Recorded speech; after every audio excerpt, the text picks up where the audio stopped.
말씀은 마태복음 25장입니다. 하나님의 말씀 마태복음 25장 14절부터 30절까지 달란트 비유의 말씀을 이 시간에 한번 읽어보도록 하겠습니다. 하나님의 말씀 마태복음 25장 14절부터 30절까지입니다. 우리 다 비셨으면 한 절 한 절 또박또박 읽어보도록 하겠습니다. 또 어떤 사람이 타국에 갈 때 그 종들을 불러 자기 소유를 맡김과 같으니 각각 그 재능대로 하나에게는 금 5달란트를, 하나에게는 2달란트를, 하나에게는 1달란트를 주고 떠났더니 5달란트 받은 자는 바로 가서 그것으로 장사하여 또 5달란트를 남기고 2달란트를 받은 자도 그같이 하여 또 2달란트를 남겼으되 1달란트 받은 자는 가서 땅을 파고 그 주인의 돈을 감추어 두었더니 오랜 후에 그 종들의 주인이 돌아와 저희와 회개할세 5달란트 받았던 자는 5달란트를 더 가지고 와서 가로되 주여 내게 5달란트를 주셨는데 보소서 내가 또 5달란트를 남겼나이다. 그 주인이 이르되 잘하였도다 착하고 충성된 종아 내가 작은 일에 충성하였으매 내가 많은 것으로 너에게 맡기리니 내 주인의 즐거움에 참여할지어다 하고 2달란트 받았던 자도 와서 가로되 주여 내게 2달란트를 주셨는데 보소서 내가 또 2달란트를 남겼나이다. 그 주인이 이르되 잘하였도다 착하고 충성된 종아 내가 작은 일에 충성하였으며 내가 많은 것으로 내게 맡기리니 내 주인의 즐거움에 참여할지어다 하고 1달란트 받았던 자도 와서 가로되 주여 당신은 굳은 사람이라 심지 않는 데서 거두고 해치지 않는 데서 모으는 줄을 내가 알았으므로 두려워하여 나가서 당신의 달란트를 땅에 감추어 두었었나이다. 보소서 당신의 것을 받으셨나이다. 그 주인이 대답하여 가로되 악하고 게으른 종아 나는 심지 않는 데서 거두고 해치지 않는 데서 모으는 줄로 네가 알았느냐. 그러면 네가 마땅히 내 돈을 취리하는 자들에게나 두었다가 나로 돌아와서 내 본전과 별일을 받게 할 것이니라 하고 그에게서 그 1달란트를 빼앗아 10달란트 가진 자에게 주어라. 무릇 있는 자는 받아 풍족하게 되고 없는 자는 그 있는 것까지 빼앗기리라. 이 무익한 종을 바깥 어두운 데로 내어 쫓으라. 거기서 슬피 울며 이를 갈미 있으리라 하니라. 아멘. 주님의 은혜가 여러분 모두에게 함께 하시길 기원합니다. 오늘은 이제 한 해를 뒤돌아보면서 나의 달란트라고 하는 이런 제목으로 함께 말씀의 은혜를 나눠보고자 합니다. 일정 시대에 우리 한국의 이 부잣집 아들들 7명이 일본의 동경대학 의대를 입학을 하였다고 합니다. 그런데 그 7명이 이제 그 의대를 다니면서 이제 졸업반이 되어서 고향 여름방학에 왔을 때 이제 한강에 모욕을 하러 가자. 그렇게 마음을 정하고 7사람이 한강에 모욕을 하러 갔다고 합니다. 그런데 때마침 인천에서 서울로 오는 이런 배가 조그마한 배가 다가오고 있었다고 합니다. 그런데 물이 적어서 그런지 그 배가 고물에 걸려가지고 그 배가 그만 뒤집어지고 말았습니다. 그때 장정들은 구사일생으로 헤엄쳐서 나왔지만 부인들이라든지 이 어린아이들은 물에 떠내려가고 있었다고 합니다. 그때 금년 12월이면 졸업을 할 의대생이 옷을 벗어던지고 물속에 들어가서 사람을 구하기 시작을 했습니다. 그런데 한 사람 한 사람 건질 때마다 이 6 친구들이 그에게 그렇게 외칩니다. 자네는 앞으로 의사가 될 사람이야. 여기서 죽으면 개죽음이네 라고 말하면서 군만 보았다고 합니다.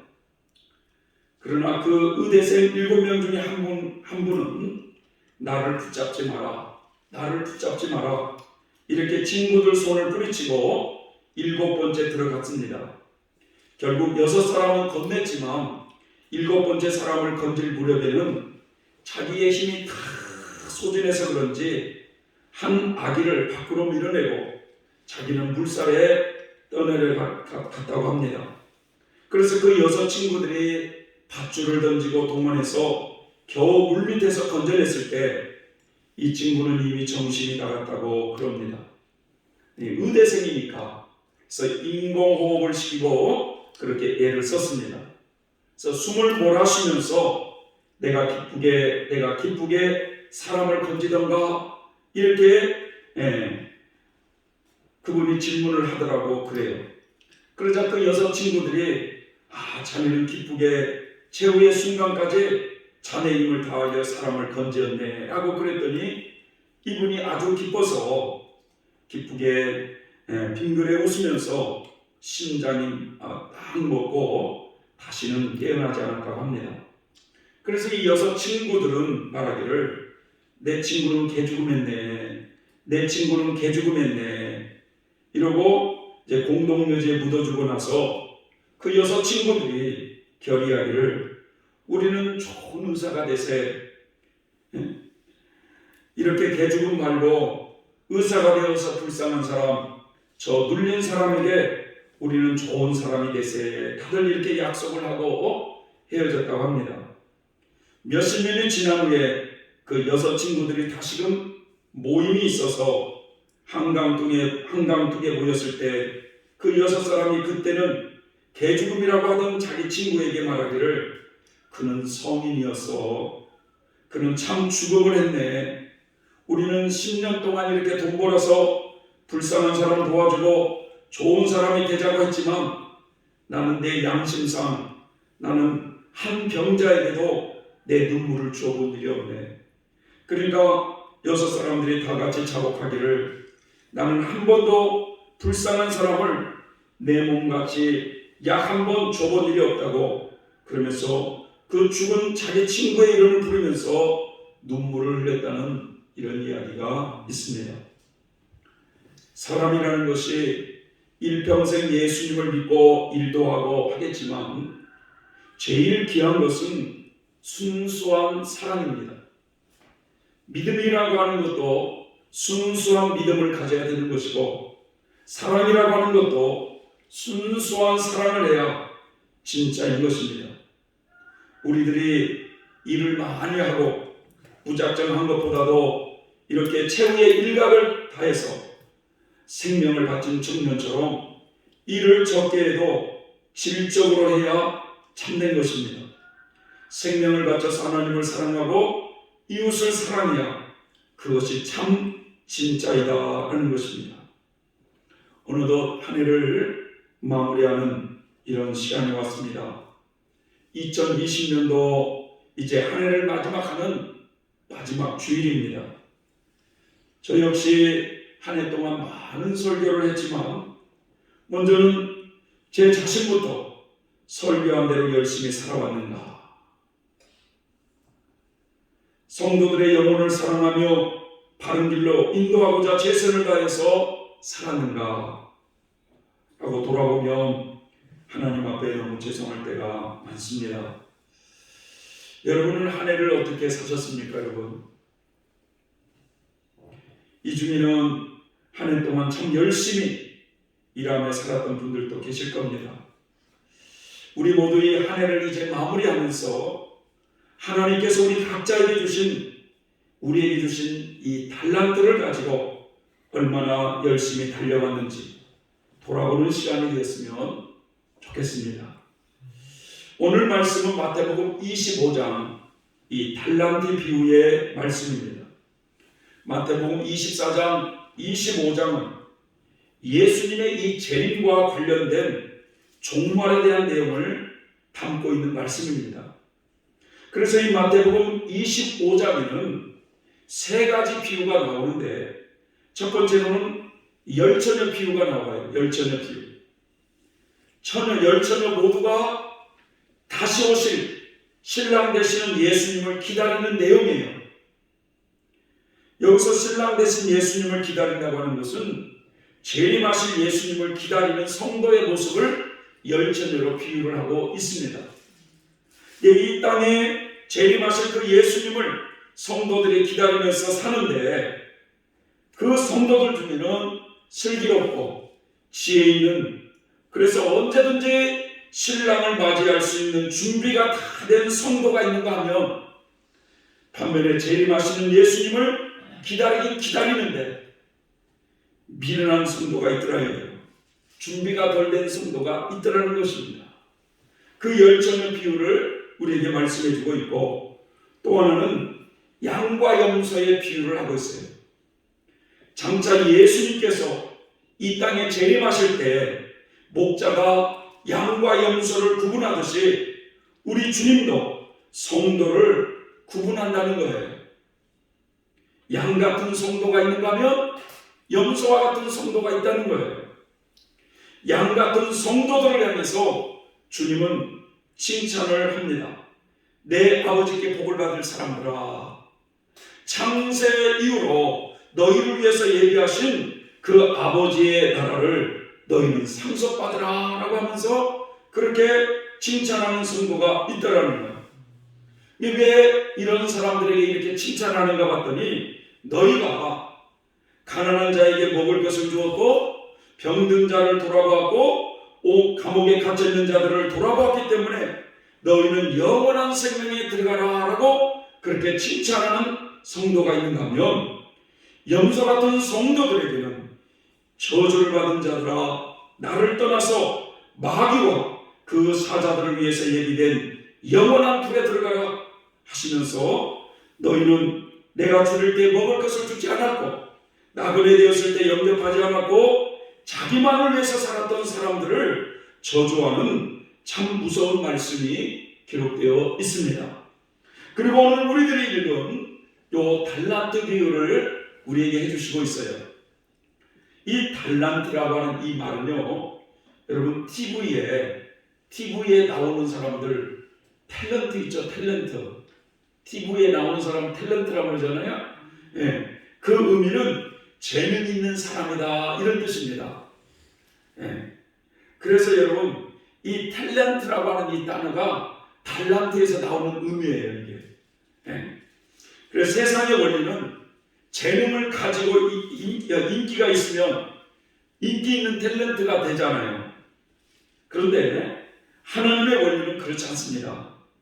하나님께서 우리에게 여러 가지 재능과 은사를 가지고 어떻게 인생을 살았느냐, 하나님 앞에 상 받을 인생을 살았느냐 아니면 상 받지 못한 인생을 살았는가에 따라서 행한 대로 갚아주시는 하나님의 원리가 이 달란트 비유에 담겨져 있습니다. 오늘 이 말씀을 전체 줄거리를 제가 요약해서 한번 말씀을 드리고자 합니다. 어떤 주인이 있었어요. 그런데 그 주인이 타국이라고 하는 먼 나라로 갈 때 자기의 종들을 부릅니다. 주인은 그 종들의 재능에 따라서 달란트를 주어요. 어떤 종에게는 5달란트를 주고, 어떤 종에게는 2달란트를 주고, 어떤 종에게는 1달란트를 주었습니다. 그러면서 그 주인이 하는 말이, 내가 다시 올 때까지 내가 준 달란트를 가지고 열심히 장사를 하고 이렇게 말씀하시고 떠나가셨어요. 성도 여러분, 여기서 이 어떤 주인은 누구를 가리키고 그 주인이 먼 타국으로 갔다는 의미는 무엇을 가리키고, 그리고 그 주인의 종들은 누구를 말하고 있는 것이고, 더 나아가 종들이 받은 달란트는 무엇을 의미할까요? 첫 번째 이 주인은 바로 예수님을 의미하고 있습니다. 그래서 그 주인이, 예수님이 먼 나라 타국으로 간다고 하는 그 의미는 뭐냐? 이 땅에서 사명을 다 마치고 아버지 집으로, 천국으로 올라가시는 승천하는 그 모습을 말씀해주고 있는 거예요. 이렇게 예수님께서 하나님 아버지 집으로 가시기 전에 이제 자기의 그 모든 종들을 불러서 각자 다르게 달란트를 주셨어요. 그런데 여기서 말이죠, 여기서 말하고 있는 그 자기의 종들이라고 하는 것은 무슨 목사님들이나 그 당시 때 그 예수님의 12제자의 종들이나 부흥 강사님들, 이런 사람들만이 종들이 아니고 예수님 안에서 구원받은 모든 성도들이 그분의 종들이라는 거예요. 예수님께서 승천하실 때 12제자를 비롯해서 지금까지 바로 이 교회 시대 2000년 동안의 모든 성도를 다 포함해서 그 모든 성도들에게, 그 종들에게 각각 재능에 따라서 예수님께서 달란트를 주셨다는 것입니다. 그래서 이 달란트는 무엇을 의미하느냐? 우리 성도들에게 주신 은사라는 거예요. 은사. 우리 각자에게 성령의 은사를 다양하게 주시고 가셨다는 거예요. 그 은사를 주신 것은 그 은사를 가지고 열심히 충성하고 봉사하고 주셨다는 것입니다. 자, 이 부분에서 성도들은 예수님께 이런 질문을 해볼 수 있어요. 아니, 똑같이 모든 종들에게 공평하게 달란트를 주셔야지 왜 어떤 사람에게는 많이 주고 어떤 사람에게는 조금밖에 안 줍니까? 아니, 어떤 사람에게는 5달란트를 주고 어떤 사람에게는 1달란트를 밖에 안 줍니까? 하나님은 공평하지 않습니다. 이렇게 따지고 질문해 볼 수도 있지만 여러분들은 그렇게 질문한다면 어떻게 답변하시겠습니까? 로마서 9장 21절에 이런 말씀이 나왔어요. 토기장이가 진흙 한 덩이를 딱 가지고 귀하게 쓸 그릇을 귀히 쓸 그릇으로, 또 하나는 천이 쓸 그릇으로 만드는 권리가 없겠느냐라고 질문을 해요. 이것은 전적인 많고 적게 우리에게 주시는 것은 하나님의 주권이라 이거예요. 주권. 아셨습니까? 네? 하나님께서는 어떤 성도는 많이 사랑해서 많이 달란트를 주셨고 어떤 사람은 적게 사랑하니까 적게 달란트를 주었느냐? 이게 아니라는 것입니다. 사람마다 여러분 재능이 다양하잖아요. 그죠? 네? 그래서 그 재능에 따라서 은사를 주신 거예요. 재능이 참 많은 사람이 있어요. 손재주도 좋고 말도 잘하고 건강하고, 그래서 우리가 그런 사람들 보면 못하는 게 없어. 만능이야 만능. 이렇게 불리는 이런 사람들이 종종 있지 않습니까? 그러면 아무래도 재능을 많이 가지고 사는 사람들은 여러분 달란트를 많이 가질 수 있는 유리한 조건이 되는 거예요. 왜? 재능이 많으니까 달란트를 많이 주는 거죠. 그런데 반면에 손재주도 없고 이런 사람은 물건을 만지면 고장내놓는 사람이에요.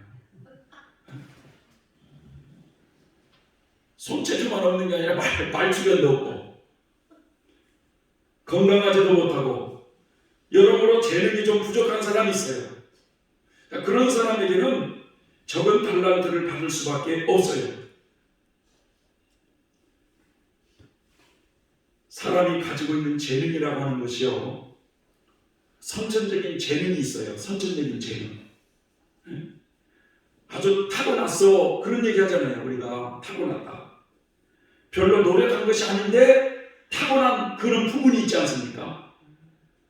그리고 더 나아가서 열심히 자기가 노력해가지고 개발하고 열심히 노력해가지고 많은 재능을 쌓은 후천적인 재능을 가지고 있는 사람이 있어요. TV에서 어떤 한 꼬마를 봤어요.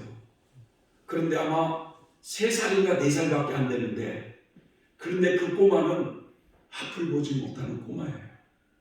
여자인데. 그런데 그 꼬마애를 피아노에 딱 앉혔는데 그 꼬마애는 아주 천상의 소리로, 이 천상의 소리로 얼마나 기가 막히게 이 피아노를 치는지 사람들이 다 깜짝 놀랐어요. 앞을 보지 못하는 애예요. 그것도 3살, 4살밖에 안 되는 그런 어린아이예요. 참 선천적인 재능을 가지고 태어난 사람들이 있더라고요. 그런데 여러분, 그 재능이 많아가지고 달란트를 많이 가진 사람이 좋으냐? 꼭 그렇지만은 않다는 거예요. 내가 열 달란트라고 하는 많은 달란트를 받았는데 그걸 가지고 이익을 1달란트밖에 남기지 못했다고 하면 그 사람은 게으르고 악한 사람이에요. 그런데 나는 1달란트밖에 안 되는 조그마한 재능을 가지고 있음에도 불구하고 그걸 열심히 노력해서 최선을 다하여 살아서 5달란트 이익을 남겼다고 한 사람은, 그 사람은 10달란트 받은 사람보다 훨씬 하나님 앞에 칭찬을 받게 되어 있습니다. 참 어떤 사람은요, 머리가 이상한 사람이 있어요. 머리가 무슨 이야기를 딱 하면은 저 목사가 지금 무슨 이야기를 하려고 하는구나, 이게 팍팍 돌아가는 이런 사람이 있어요. 하나를 가르쳐주면 열을 난다고 그러잖아요. 그런데 어떤 사람은 머리가 깜빡한 사람이 있어요. 아무리 이 얘기를 해줘도 한참 뒤에야 이해가 되는 이런 사람이 있어요. 그런 부분에는 지성에 있어서는 재능이 좀 부족한 거예요. 참 어떤 사람은요, 그림을 잘 그리는 사람이 있어요. 그림, 손재주가 좋은 거지. 어떤 사람은 글씨를 잘 쓰는 사람이 있어요. 손재주가 아주 뛰어난 사람들이 있습니다. 그런데 어떤 사람은 그림은 영 아니야. 글씨도 보면 영 아닌 사람이 있어요. 어떤 사람은 목소리가 좋은 사람이 있어요. 그래서 노래를 잘 부르는 사람이 있어요. 반면에 어떤 사람은 목소리가 영 아니야. 그러니까 노래를 부르면 그 노래를 망쳐놓는 사람이 있어요. 어떤 사람은 악기를 잘 다루는 재능이 있어요. 어떤 사람은 그런 방면에 아닌 사람이 있어요. 사람마다 이렇게 다양한 재능들이 있습니다.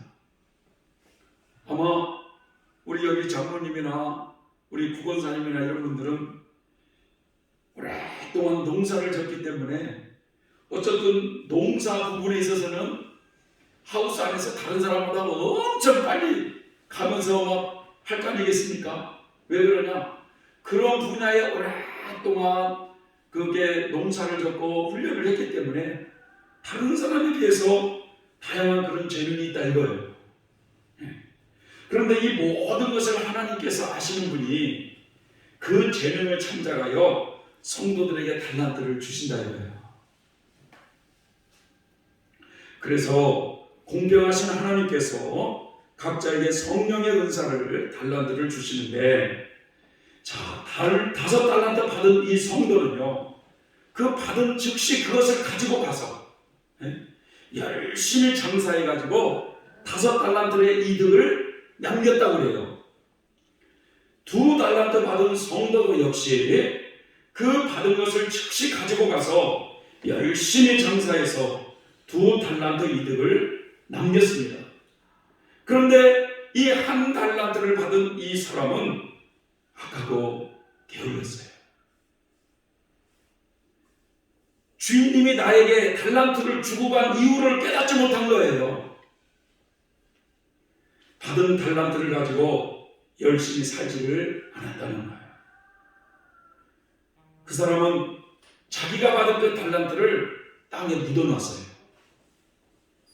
자, 그러면서 이렇게 5달란트를 가지고 열심히 살았던 성도가 있는가 하면, 2달란트를 받아가지고 열심히 사는 성도가 있는가 하면, 1달란트를 받아가지고 열심히 살지도 않고 그 달란트를 땅에 묻어놓고 그렇게 살다가 오랜 세월이 흘러서 이제 그 주인이 다시금 돌아와요. 그 주인이 다시금 돌아와가지고 종들을 불러가지고 내가 너희들에게 주어진 달란트를 어떻게 했는가 결산해보자는 거예요. 이것은 무엇을 의미하느냐? 타국으로 갔던 그분이 오랜 세월이 흘러서 이 땅에 다시 돌아온다 이거예요. 그게 바로 뭐냐? 예수님이 이 땅에 재림하시는 걸 의미하고 있습니다. 여러분, 부활 승천하신 예수님이 이 땅에 다시 오시는 것을 여러분 믿으십니까? 믿으십니까 여러분? 요한계시록 맨 마지막 22장 한 절만 봐도 거기에 3번씩이나 주님은 이 모든 것을 이제 이렇게 진행할 것이라는 걸 사도 요한에게 다 보여주고 나서 3번씩 이렇게 강조합니다.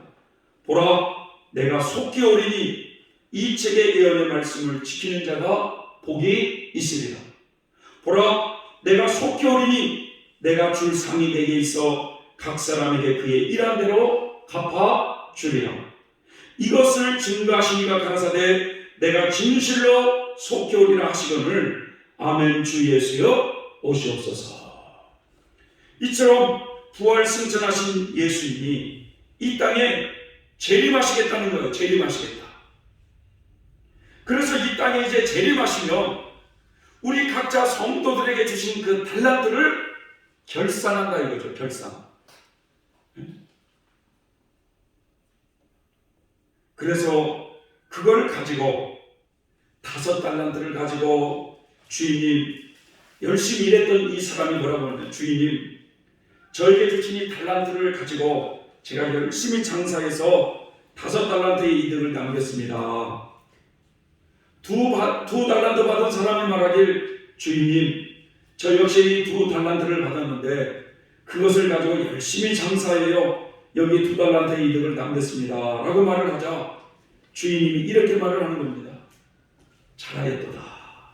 착하고 충성된 종아, 지극히 작은 일에 충성하였으니 내가 많은 것을 너에게 맡기리니 내 주인의 즐거움에 참여하여라. 이득을 남긴 이 성도들을 칭찬하시는 예수님의 모습을 볼 수가 있습니다. 반면에 1달란트 받았던 이 사람은 아예 장사할 생각을 안 했죠. 아까고 게을렀습니다. 하나님이 주신 그 달란트를 땅에 묻어놨어요. 그 사람이 주님 앞에 섰을 때 그는 이렇게 말합니다. 주인님, 당신은 굳은 사람이라 심지 않는 데서 거두고 해치지 않는 데서 모으는 줄을 내가 알았으므로 두려워하여 나가서 당신의 달란트를 땅에 감추어 두었었나이다. 당신의 것을 도로 받으소서 라고 하면서 이렇게 말을 하자 그 주인님이 그 사람을 엄히 책망하셨어요. 이 1달란트 받은 사람은 주인을 오해하고 있었습니다. 주인이 왜 자기에게 달란트를 주셨는지 깨닫지도 못했고 게으르고 아꼈습니다. 그러자 그 주인은 그의 달란트를 뺏어버렸어요. 그러면서 저 무익한 종을 바깥 어두운 데에 내쫓으라.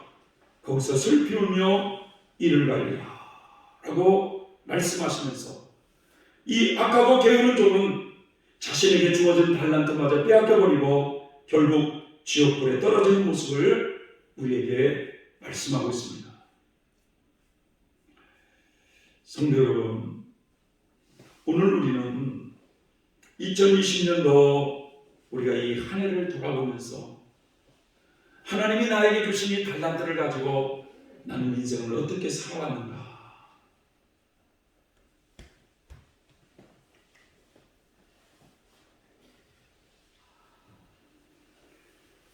우리는 오늘 예수님의 이 달란트의 비유를 통해서 몇 가지를 좀 깨달았으면 좋겠어요.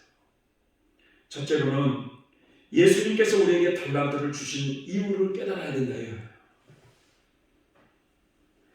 이렇게 주인이 나에게 달란트를 주신 이유를 잘 깨닫고 열심히 노력하고 장사해서 이득을 남긴 사람이 있는데 이 사람들은 지혜로운 사람들이었다는 거죠. 반면에 주인의 뜻을 잘 깨닫지 못하고 자기 중심적으로 인생을 소비했던 이런 사람이 있어요. 이런 사람은 여러분 구원을 잃어버릴 수도 있다는 사실을 기억해야만 되겠습니다. 예수님이 우리에게 달란트를 주신 이유는 예수님이 이 땅에 재림하실 때까지 그 받은 것을 가지고 여러분 최선을 다하여 봉사하고 충성하라고 주신 것입니다. 열심히 장사하라고 주신 거예요. 여기서 중요한 것은 열심히 장사를 해서 이득을 남겨야 된다는 거예요. 이득을. 열심히 일을 하긴 하는데 이득을 남기지 못하면 고생만 실컷 하고 아무런 의미가 없는 거예요. 그렇다면 여러분 열심히 우리가 주님이 주신 은사를 가지고 주님의 일을 한다고 하긴 하는데 여러분 이득을 남긴다고 하는 의미가 뭐냐 이거예요.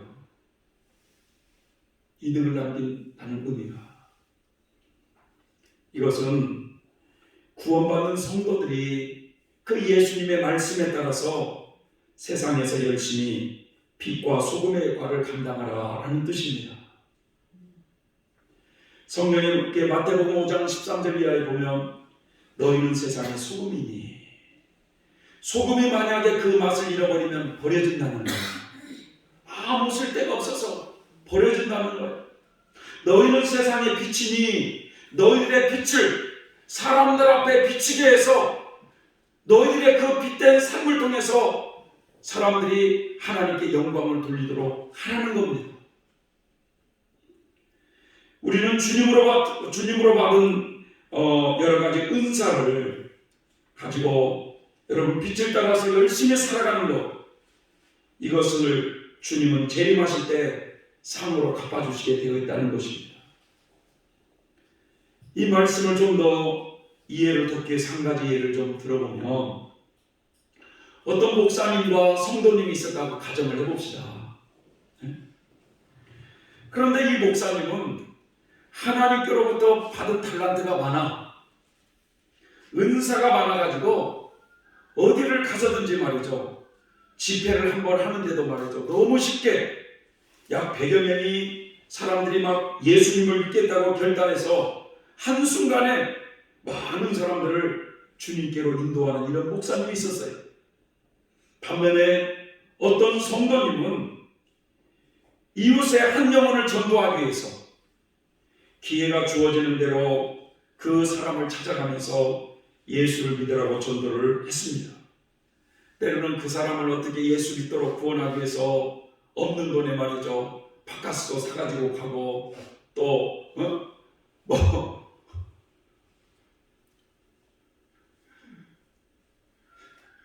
왜 웃으십니까? 두유도 사가지고 가고 먹을 것도 이렇게 사가지고 가면서 예수를 믿으라고 전도에 힘썼어요.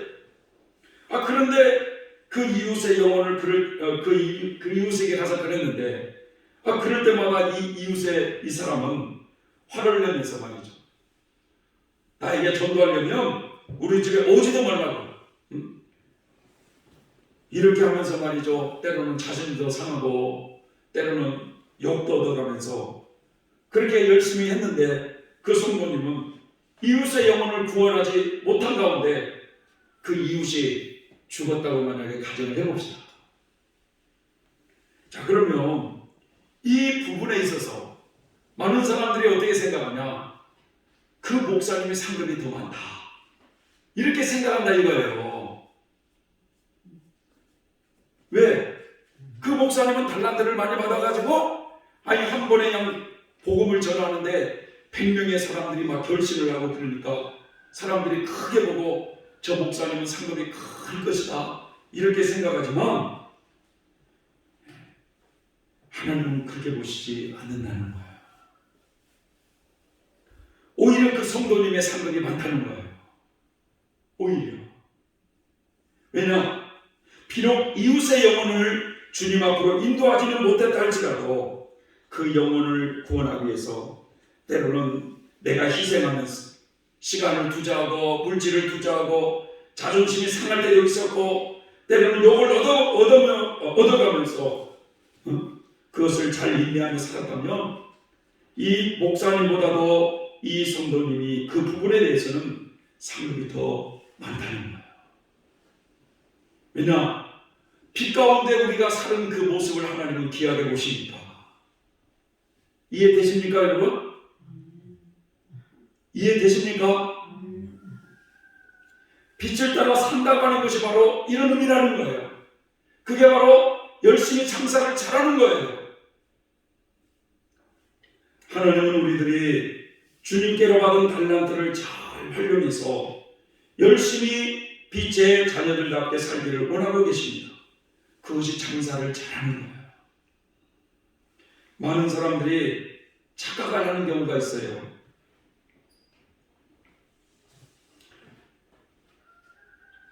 우리 정권사님은 종종 그런 말을 해요. 저는요 받은 것이 하나도 없어요. 그렇게 말하는 사람이 있는데 전혀 그렇지가 않습니다. 여러분, 특별히 저를 비롯해서 우리 교회 성도님들, 더 나아가서 우리 밝은빛 공동체라고 하는 이 식구들은요 주님으로부터 받은 것이 너무 많아요. 뭐가 많냐? 여러분, 주님으로부터 밝은 빛된 진리의 말씀을 많이 받은 사람들이에요. 이해가 되십니까? 여기서도 재능에 따라 나타나요. 그 말씀을 금방 이해하는 사람이 있는가 하면 깜빡하는 사람이 있어요. 우리는 주님으로부터 밝은 빛된 진리의 말씀을 많이 받은 사람들이라는 거예요. 주님으로부터 많은 것을 받은 사람들이에요. 많은 성인들의 이야기를 들었죠. 특별히 이 마지막 때를 향한 하나님의 구원 계획을 누구보다도 많이 받은 사람들이에요. 빛과 어둠이 무엇인지 성경의 신진리 하나하나가 여러분 우리에게 많은 것을 가르쳐주고 있어요. 그러기에 우리는 많은 것을 받은 사람들이에요. 그런데 문제는요, 여러분, 성경에 보면 많이 받은 사람에게는 주님이 뭘 요구한다고 그래요? 많은 것을 요구한다고 하는 말이죠. 문제는 많은 것을 받긴 받았는데 빛된 말씀, 빛된 진리를 많이 받기는 받았는데 그 받은 것을 가지고 열심히 자신을 돌아보면서 자신의 부족함을 회개하면서 열심히 충성하고 봉사해서 빛의 열매를 많이 맺어서 이득을 많이 남겨야 되는데 주인의 뜻을 잘못 깨달아가지고 받기는 받았는데 주님의 뜻을 잘못 받아가지고 맨날 그 밝은 빛된 말씀을 가지고 남에게 비추는 거야. 한 목사님, 그건 빛이 아닙니다. 회개하세요. 목사님은 너무 정욕적이세요. 고치세요. 권사님, 그것은 질투에서 나오는 거예요. 회개하세요. 항상 이 빛된 말씀을 남에게만 비춰가면서 그렇게 판단하고 정죄한다면 이것은 주인의 뜻을 잘못 알고 있는 거예요.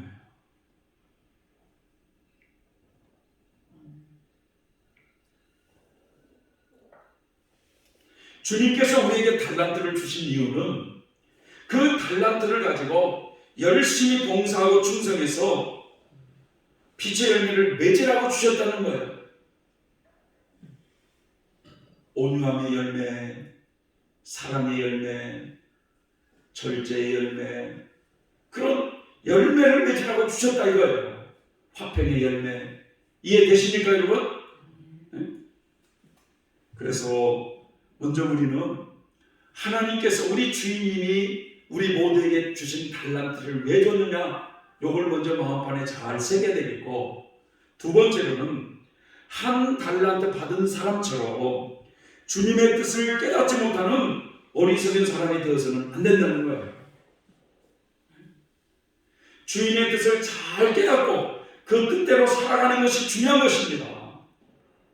그래서 어떤 사람은 한 달란트, 적은 달란트를 받았음에도 불구하고 주인의 뜻을 잘 깨닫고 그 달란트를 가지고 빛의 열매를 많이 맺은 이런 종들이 있더라 이거예요. 그래서 가장 하나님께서 마음에 드는 이런 아름다운 훌륭한 종들 중에 이 교회 시대의 2000년의 역사 속에 그 훌륭한 종들이 가장 대표적인 사람들이 누구냐? 14만 4천이라고 하는 입맞는 종들이라는 거예요. 그런 사람들의 모습을 보면요, 사실은 달란트를 많이 받아가지고 일한 사람들이 아니에요. 여러분, 이 찬송가를 보면요, 찬송가를 많이 지었던 그 화니 크로스비라는 그런 여자분이 있어요. 화니 크로스비. 그분은요, 앞을 보지 못하는 맹인이에요. 그럼에도 불구하고, 그런 장애를 가짐에도 불구하고 정말 자기에게 주신 달란트를 잘 활용해가지고 이 찬송가의 영감 있는 찬송을 통해서 우리에게 얼마나 많은 은혜를 끼치고 있는지 몰라요. 오늘날 많은 성도들이요, 주님께 대한 이 성경 지식은 많이 알고 있어요. 창세기, 출애굽기, 레위기, 민수기 하면서 막 많이 알고 있어요. 그러나 많은 성도들이 의외로 주님의 뜻을 잘 깨닫지 못하고 살아가고 있다는 현실이에요. 한 가지 예를 들어볼게요. 현신의 권사님의 간증 이야기가 있어요. 현신의 권사님. 이 권사님은요, 신유 은사자로 유명하신 분이셔요. 근데 그분에게 병고침을 받고 예수님을 믿게 된 사람들이 많이 있었어요. 참 신유의 은사자로 아주 유명한 사람이었어요. 그런데 어느 날 그 권사님이 죽게 되었습니다. 그 영혼이 이제 천국에 가게 될 때 자신은 수많은 병자들을 고쳐주고 큰 사역을 하다가 하나님 앞으로 갔기 때문에 큰 상을 받을 줄 알았는데 그것이 아니었다는 것입니다. 이분이 충격이 뭐냐면 예수님은 나는 너를 모른다라고 하시더라는 거예요. 아니, 이게 웬일이에요? 많은 사람들이 자기를 통해서 예수님을 믿고 병을 고쳐줬는데 예수님은 왜 저를 모르십니까? 라고 물었더니 예수님은 뭐라고 말씀하냐면 너는 내가 준 달란트, 내가 준 능력을 가지고 은사를 가지고 너는 너의 장사를 해먹었지 언제 나에게 영광을 돌렸느냐라고 예수님이 지적을 해주시더라는 거예요. 이분은 그때 너무나 충격을 받았습니다. 큰 충격이었어요. 그러면 한국의 그 유명한 목사님들이 순간 떠올라가지고 아무개 목사님을 예수님 모르십니까? 라고 물으니까 예수님이 나는 그를 모른다라고 그러시더라는 거예요. 아무개 그 유명한 목사님 모르십니까 예수님?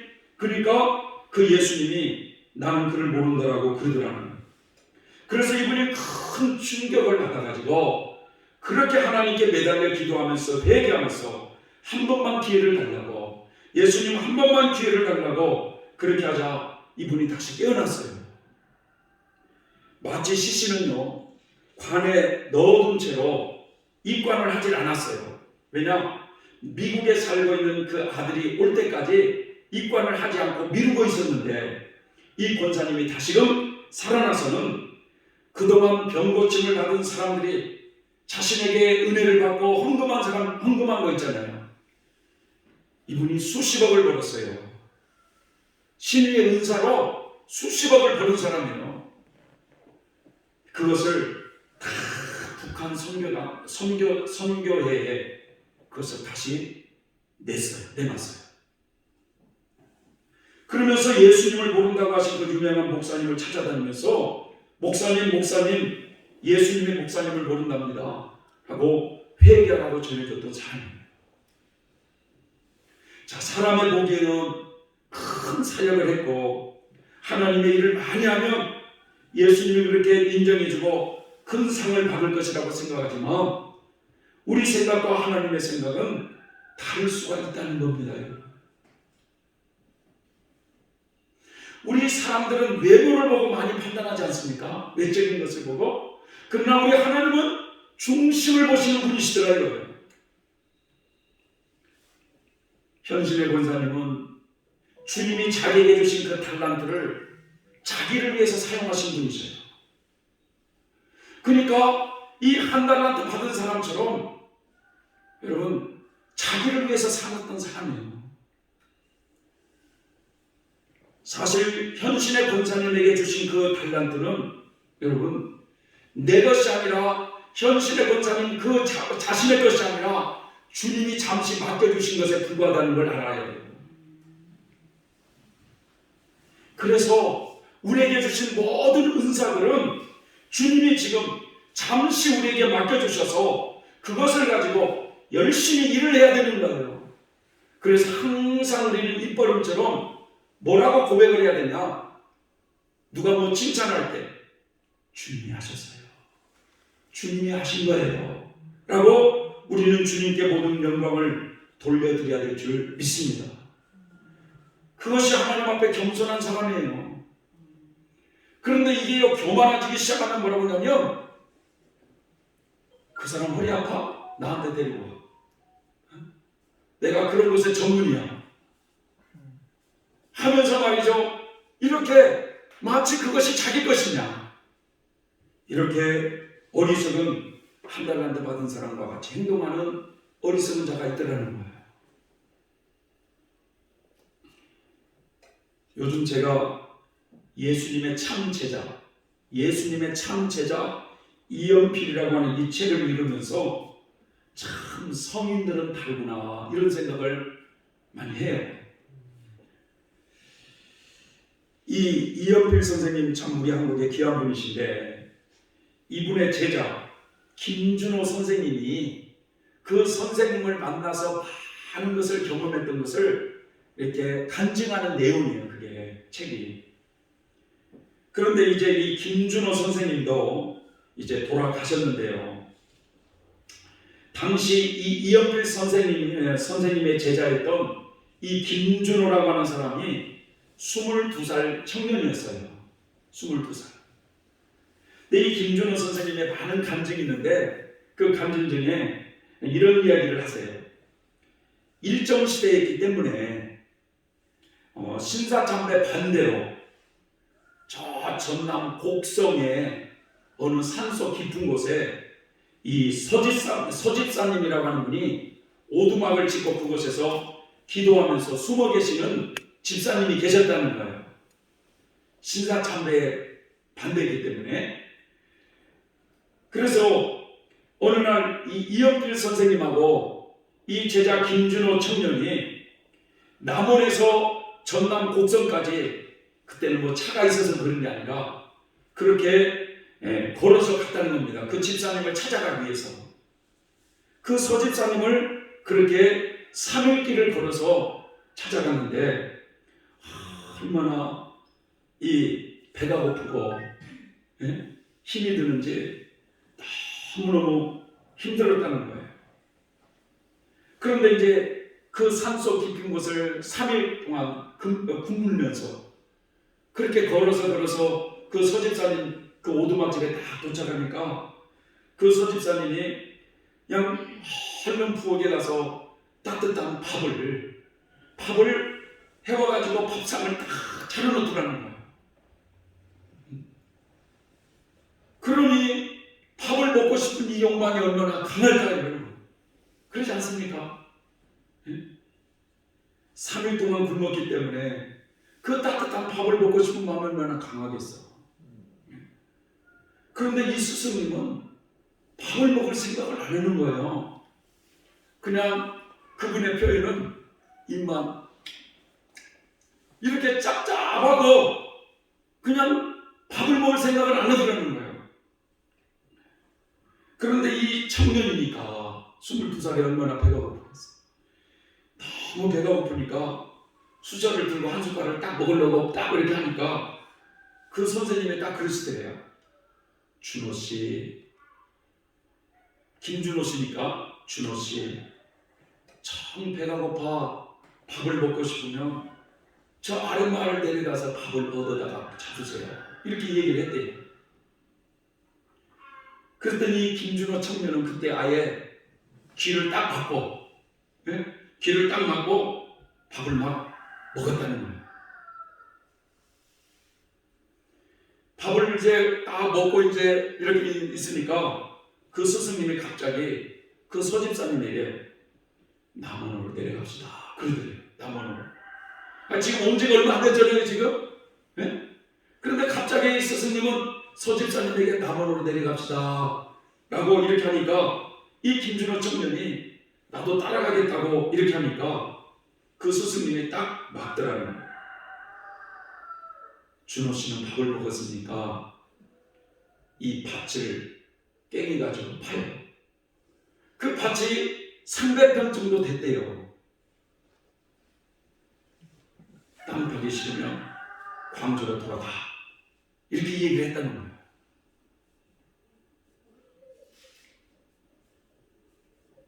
그러면서 이 제자에게 말이죠. 준호 씨는 참 못됐어. 준호 씨는 간사해. 막 이런 말을 해가지고 너무 막 속이 상해가지고. 그런데 이 선생님의 지론은 뭐냐? 땀을 흘리지 않고 이 남의 것을 공짜로 먹는 것을 아주 싫어했다는 거예요.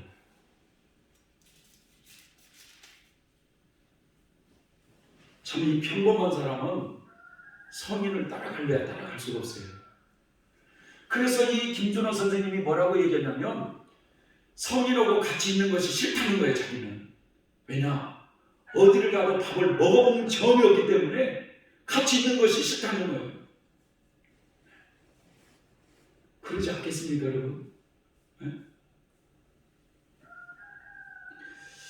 참 이혁필 선생님은 이 절제가 뛰어나가지고 아마 절제지파의 3층 전에 간 것 같습니다. 사랑하는 성도 여러분, 올 한 해 우리의 삶을 한번 돌아보십시다. 하나님께서 나에게 주신 이 달란트를 나는 어떻게 사용하며 살아갔는지, 하나님이 왜 나에게 달란트를 주셨는지 우리는 잘 깨달아야 됩니다. 더 나아가서 이 한 달란트를 받은 자처럼 주인의 뜻을 모르고 엉뚱하게 인생을 허비하며 살아가는 그런 어리석은 사람이 되어서는 안 될 것입니다.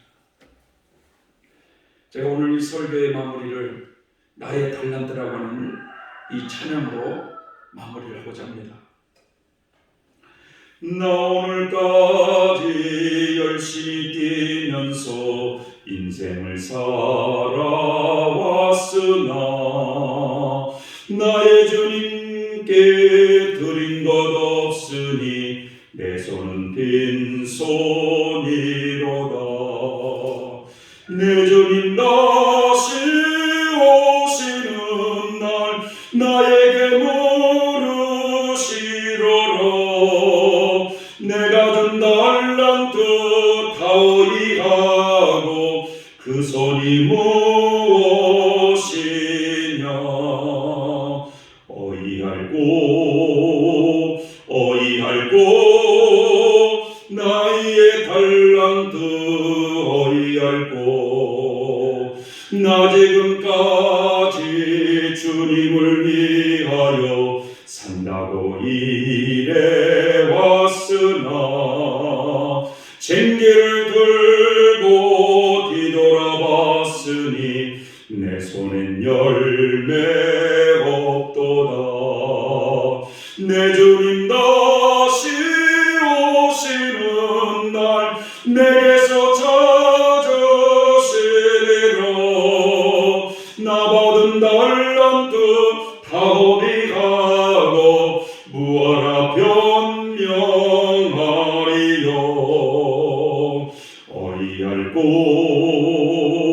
어이할꼬 나의 달란트 어이할꼬 나 이제부터 오직 내 주님만 온전히 사랑하리라.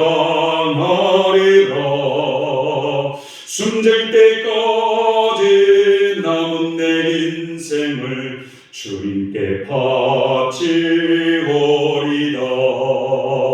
내 주님 다시 오시는 날 이제인 돌아보소서.